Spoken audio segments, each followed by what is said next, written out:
Hey guys, welcome to it. You're watching Open Studio right here on Cape Town TV. As always, I'm your host for today's show. My name is Danny Cambo. Like we mentioned earlier on, guys, we've got an exciting show for you guys today because joining me in studio is three lovely people from an amazing organization called Realistic.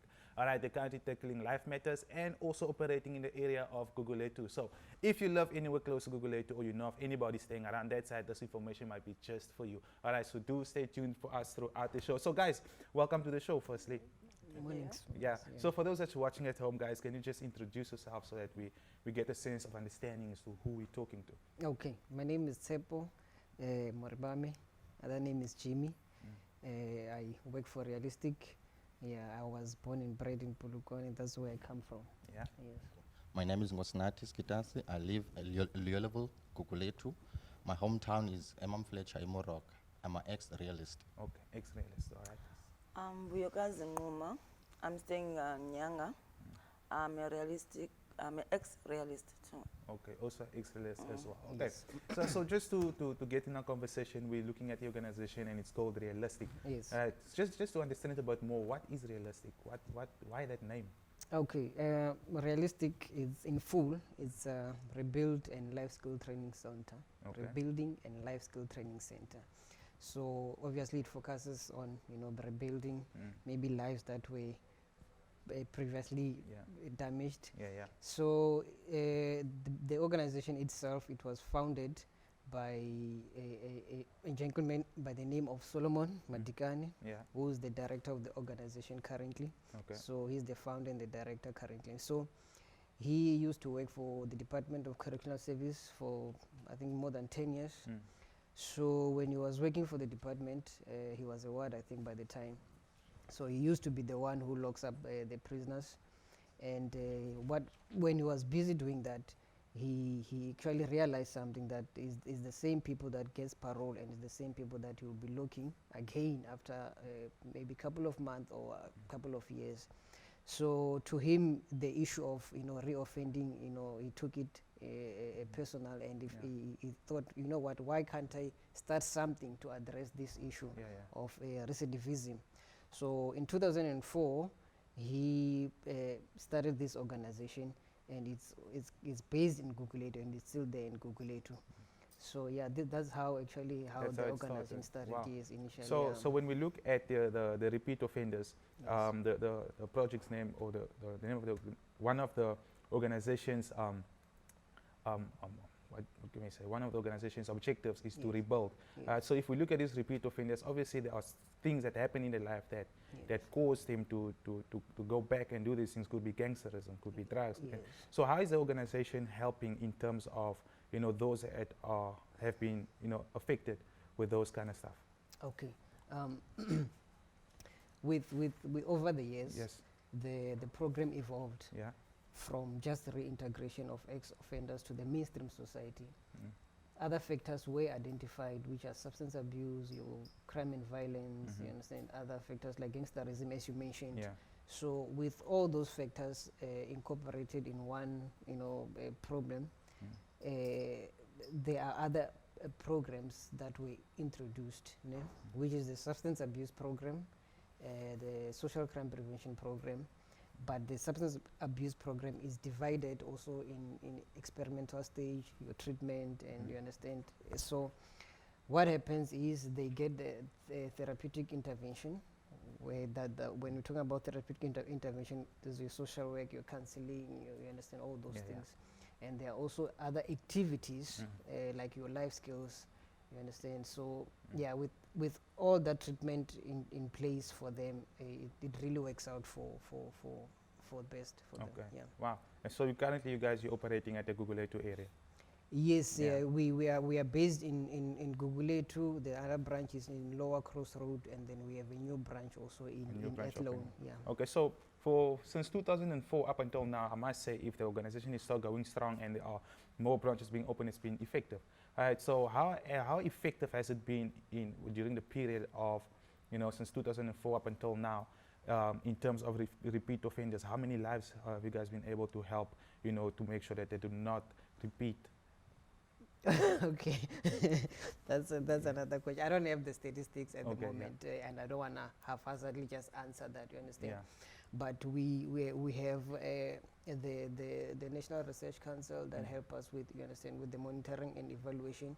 We have the Department of Social Development that also help us with the monitoring and evaluation. Okay. So the statistics are in place, and you know, the Realist program itself is one of the best youth development program in the country. You understand, from my perspective, and from the researches that I have read that were done with Realistic. So it's very effective, I can say. As I mentioned, that we have the National Research Council, we have the guys coming from Constance University in Germany, and also the independent researchers that come and do, you know, their research in terms of how effective is the program. So when I read the findings, I find that really the program, it is very effective. Very effective. Yeah, I can over imagine. the years. Yeah, I can imagine. I mean, if you guys are expanding, I mean, there must be really something to benefit from. So, speaking about the area that you guys are working with now, what do you think that shows that specifically? Why Guguletu? Has the community responded to it effectively?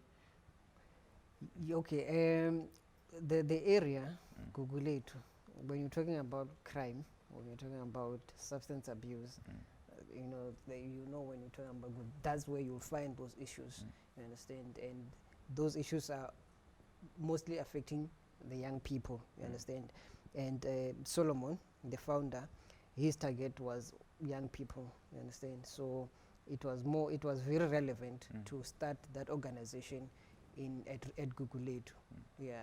And it's not only Guguletu. When I'm talking about Guguletu, it's Guguletu and surroundings. That include Nyanga, Philippi, Crossroad, and all the Heidefeld, your Manninberg. So it's not, it's that area. It's broad. It's a bit broader. It's a big area.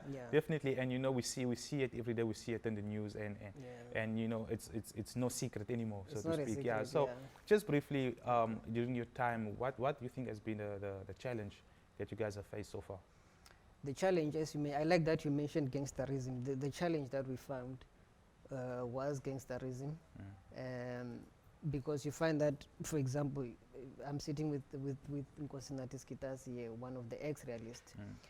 If he had ghosts, they call them ghosts. If he had ghost people that are in fight with the other gangs, you understand? If he is in a gang, and then in our area where the organization is located, there's a gang that doesn't want him there. Then he can't come. So he can't access the service. So those are the other challenges. He knows those are other challenges that we found through the years. But with the expanding of the organization to other areas, which means the guys who can't access it in Guguletu can always access it in other areas. So we're just going to take a short break quickly, and then when we come back, we're going to continue our conversation with you guys. So for those that's watching at home, do not go anywhere. We'll be back after this.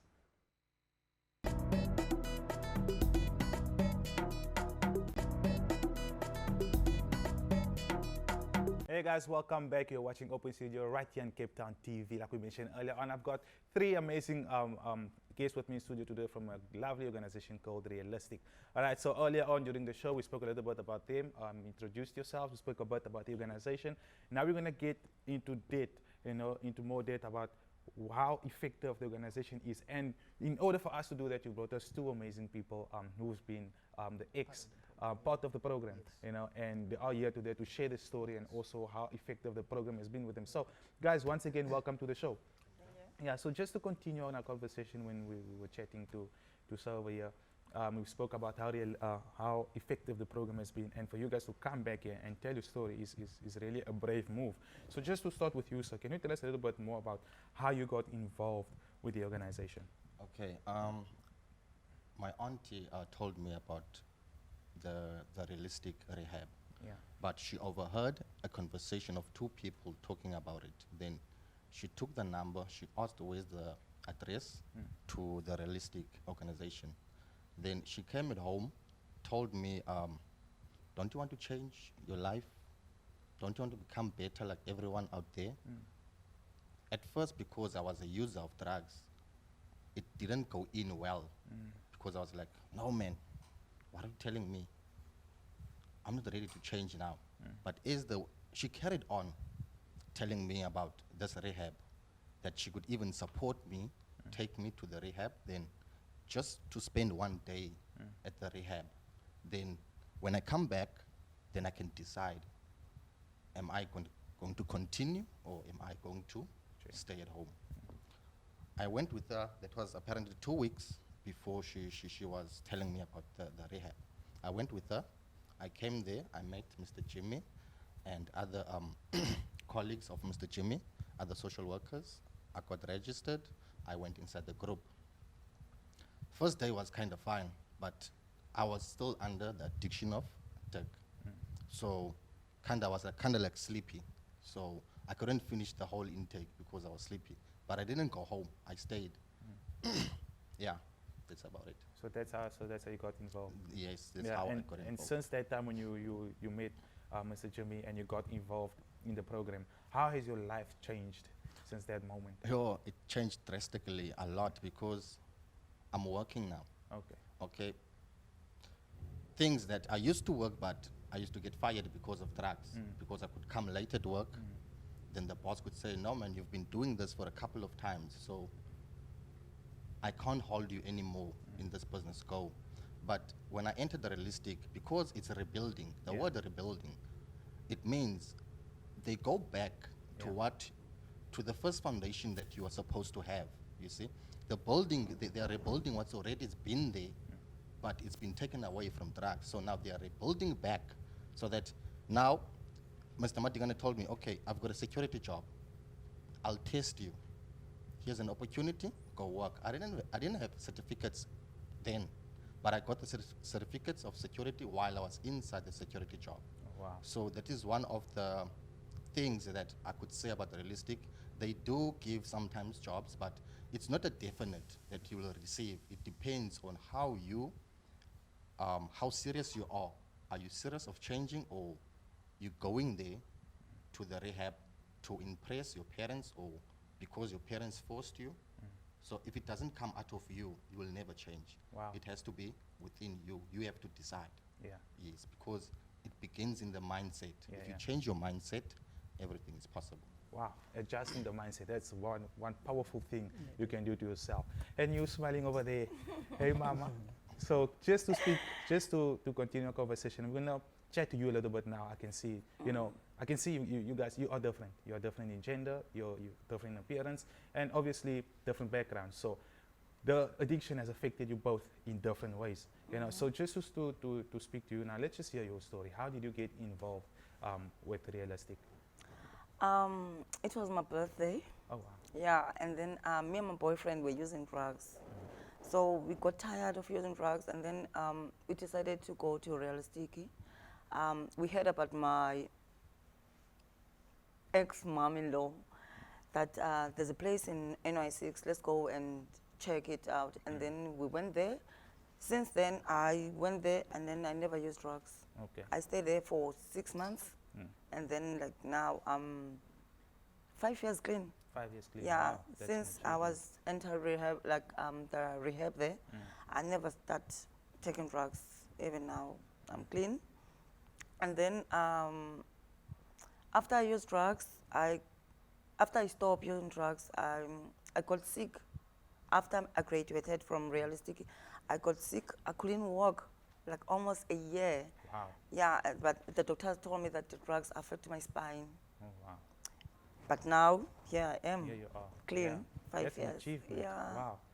And I mean, Mr. Jimmy, I can Yes. see that pride in your face, that big smile you have in your Yeah. face. And to be able to do this to other people, to be able to help other people, bring back their life, rebuild their life, is something to be proud of. And for you guys also to surrender yourself and say, I need help, is also a bold move, because not everybody can do that, So really, so Mr. Jimmy, just hearing from the stories, and what programs is being run currently, if we have to go in a little bit more details with regards to the life skill and the rebuilding, because you mentioned you can get opportunities of jobs also there, but it depends on how serious you are. So how do you get them to change that mindset? Okay, all right. we have different programs. Just to be more specific on substance abuse. Yeah. We have the programs that address that focuses on mostly young children. That's called early intervention program. It's more of those ones who are in the experimental stage. You understand? But with Skitasi, Skitasi and Uvuyokazi, it was more of the more that needed treatment, because they were like heavy users, you know, but so the program that was suitable for them is the program that we have. It's an outpatient program. It's a 6-month program. It's divided into 2 intakes. It's 6 months and then 6 months. So it's a year. It's an annual program. Okay. Yeah. So it has the therapy side of it. It has the vocational side of it. It has the what is it? The developmental side of it, and which in 3 of them focuses on rebuilding, like he's saying, rebuilding, you know, their lives. Yeah. Wow. So I must say that you guys have found this project to be very effective, and I mean, after a year, you are working again, you know. So, and what would you say has been your biggest challenge being part of the program? Okay. My biggest challenge was to find out, because I always thought in my mind that rehab is a place of people who are crazy, you know. But apparently, when I got there, I saw that there are other people who are like me. There are other people who are fighting drug addiction. Not only drug addiction, all kinds of substance, because Realistic deals with all kinds of substance, not only drugs. Alcohol is there, you know. Yeah, so we're just going to take a short break quickly. When we come back, we're going to continue our conversation. So I urge you guys, for those that's watching at home, to stay tuned. We'll be back right after this.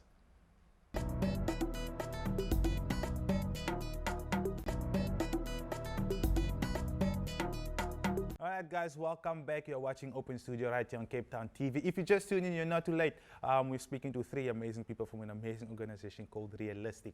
Alright, we just spoke a little bit about their history. We spoke a bit about the organization. Now we're going into depth about how effective is this program. Okay, rehabilitation is basically what we're talking about today. We've got 2 lovely people in studio today who boldly came out and you shared your story with us, your addiction and how you combated, how you fought through.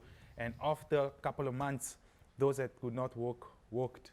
You know, those that could not keep a job, kept the job. You know, so there's been improvement, there's been a change. So we're looking, that is 2 people that is in studio here today to speak about the story. But if we can think about how many others have been part of this and also been successful, you know, that is not here to share that today, what can you tell us about those success stories that you know about? Okay, there are a lot of, you know, success stories, but when I call Gosnati, is because I still keep in touch with him. Okay. You understand? Which means I can call him anytime and say, come, I want to test you, man. You see, you still clean, you understand? That's the nice thing about Realistic.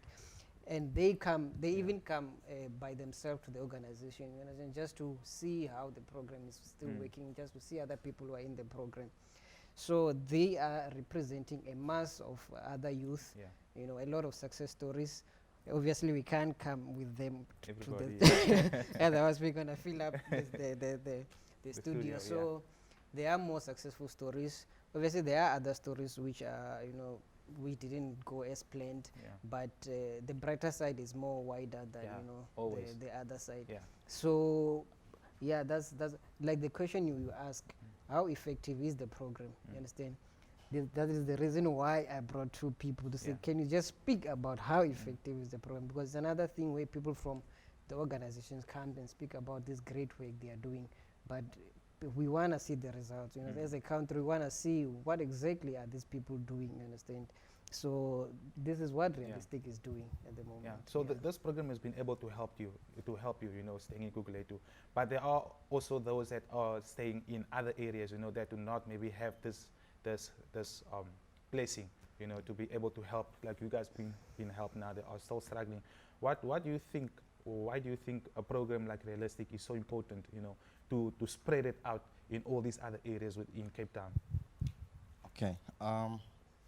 Firstly, you know, to help the youth, because the youth is the future of tomorrow, you know. People who have the opportunity to help out, you know, donating, you see, giving out funds, like companies, shops, to open a rehab, because especially as an NGO, because you're not working, you see, that money does not come out of your pocket. It's money that you got from people, you know.